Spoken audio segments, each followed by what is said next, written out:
કલકત્તામાં trainee તબીબ સાથે થયેલ દુષ્કર્મ અને હત્યા બાદ સમગ્ર ભારત સહિત ગુજરાત રાજ્યમાં વિરોધ નોંધાઈ રહ્યો છે ત્યારે ઇન્ડિયન મેડિકલ એસોસિએશનના નેજા હેઠળ ભરૂચ શહેરના તબીબોએ કલેક્ટરને આવેદનપત્ર આપી પીડિતાના પરિવારને ન્યાય મળે તેવી માંગણી કરી। ભરૂચના તબીબો ઇન્ડિયન મેડિકલ એસોસિએશનના નેજા હેઠળ આજે સવારથી પોતાની ઓપીડી સેવાઓ બંધ રાખી માત્ર ઇમરજન્સી સેવાઓ ચાલુ રાખી કલકત્તામાં એક ટ્રેની ડોક્ટર સાથે થયેલા દુષ્કર્મ અને હત્યાના વિરોધ નોંધાવ્યો। શનિવારે સવારથી જિલ્લાના તબીબોએ પોતાની હોસ્પિટલ અને ક્લિનિક બંધ રાખતા અનેક દર્દીઓ પણ મુશ્કેલીઓનો સામનો કરવો પડ્યો। તબીબોએ ભરૂચ કલેક્ટર કચેરી ખાતે એકત્ર થઈ કલેક્ટરને આવેદનપત્ર આપ્યું, જ્યાં તેઓએ કલકત્તામાં બનેલી ઘટના અંગે દુઃખ વ્યક્ત કરી આ ટ્રેની ડોક્ટર સાથેની ઘટનામાં જે આરોપીઓ છોડાવાયેલા હોય તેમને પકડી કડકમાં કડક સજા કરાય તેવી માંગ સાથે તબીબો પર થતા હુમલાઓ અંગે સરકાર દ્વારા કાયદા બનાવવાની માંગ કરાઈ। આ સાથે સાંજના સમયે 5:32થી હોસ્ટેલ ગ્રાઉન્ડ ખાતે કેન્ડલ માર્ચનું પણ આયોજન કરાયું।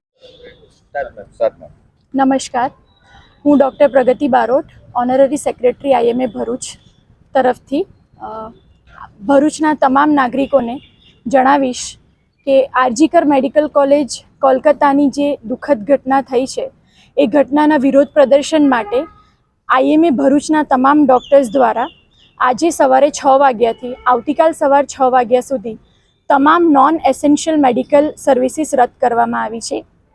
ઇમરજન્સી સેવાઓ ચાલુ રહેશે।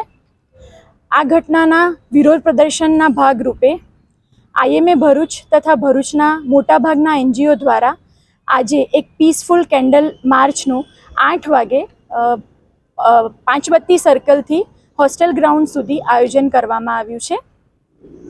આ કેન્ડલ માર્ચના સંદર્ભમાં અમે તમામ ડૉક્ટર્સ આ ઘટનાના જે આરોપીઓ છે એમને સજા મળે તથા ડૉક્ટર્સ ફ્રેટર્નિટીમાં કાર્યરત એવા તમામ ડૉક્ટર્સની સુરક્ષા અને સલામતી મળે તથા એ માટે કાયદાકીય નિયમો બને એ માટેની અમે અપીલ કરવા માંગીએ છીએ।